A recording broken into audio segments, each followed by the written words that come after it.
In the last lecture we have talked about the Griffith experiment, and the conclusion of Griffith experiment was Griffith stated that there is something which he called as transforming principle, and this transforming principle actually is able to transform our cells into smooth cells. That is, this transforming principle is having capacity to convert rough non-capsulated cells into capsulated cells, but he has not stated anything about the chemical nature of the gelatin. 15 years later, three scientists, Avery, McCarty and McCarty, collectively worked on the same thing, and they partially purified the transforming principle, and they observed that this partially purified transforming principle chemically resembles DNA. Again, they have not stated anything. Why we will discuss in the concluding part of it.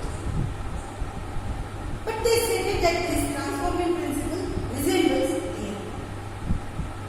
Now, this partially purified transforming principle, they mixed with rough cells, and they observed that when this mixture is inoculated after some time on agar, two types of colonies were formed. Few colonies were rough. See, you can see the edge of this colony is rough, and few colonies were smooth edged. Microscopy revealed. Microscopy of these colonies revealed that these cells, they are with capsule. These cells are without capsules, original cells. So this partially purified transforming principle has transformed our cells into smooth cells. Whether independently our cells have developed this transformation, to check this down, these pure cells were inoculated on agar medium, and they observed that colonies were rough, means this partially purified transforming principle, which was resembling DNA, was responsible for this transformation. Later on, they have further subjected this partially purified material for different physical, chemical and biological analysis,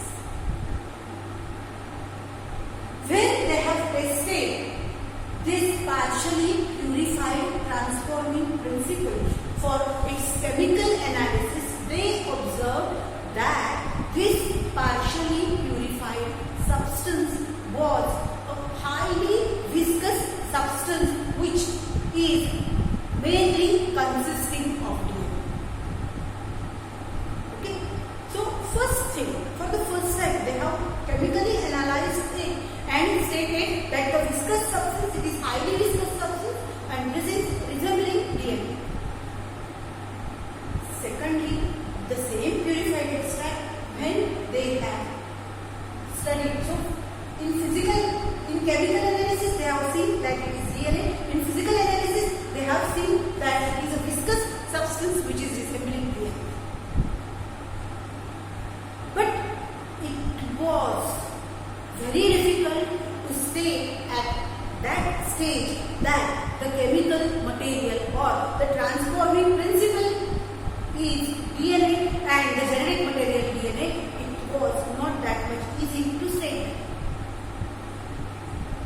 In the next part of their experiment, they have done a thing which have solved the problem with respect to the nature of genetic material, as it was believed in those days that is cells, if variety is, see, because two thoughts were there: genetic material may be DNA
to the second set of mixture of partially purified transforming principle, live R cells, they mix the enzyme DNase.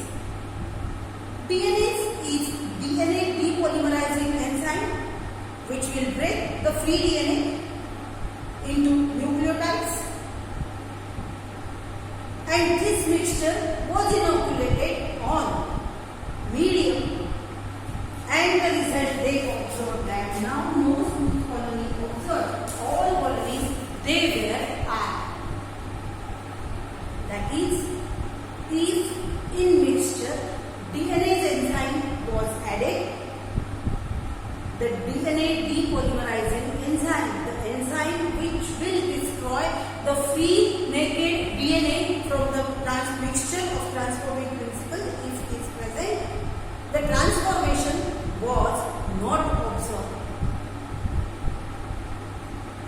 So these were the observations of Avery, McCarty and McCarty, but at that stage they have not concluded anything with respect to nature of genetic material, with respect to chemical nature of genetic.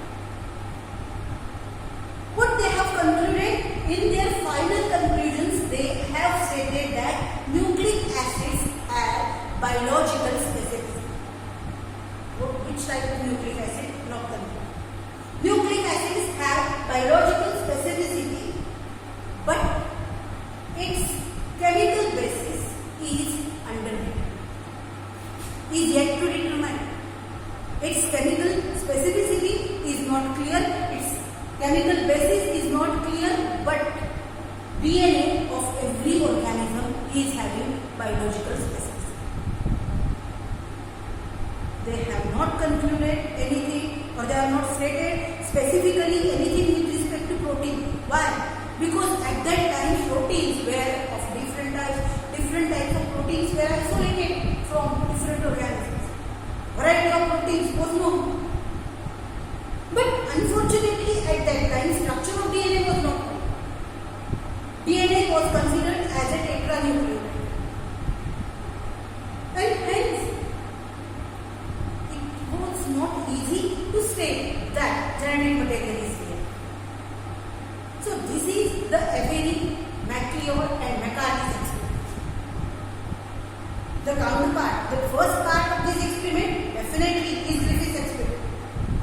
Because Griffith stated that it killed cells are having, or the killed cells or extract of killed cells are having capacity to transform live cells, and this deep killed extract can donate some properties to cells, and that change is permanent.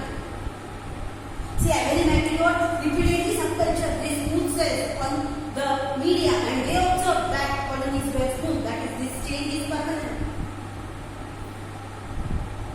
Griffith stated that this is transforming principle. 15 years later, Avery McCarty and McCarty, they worked on this, and they have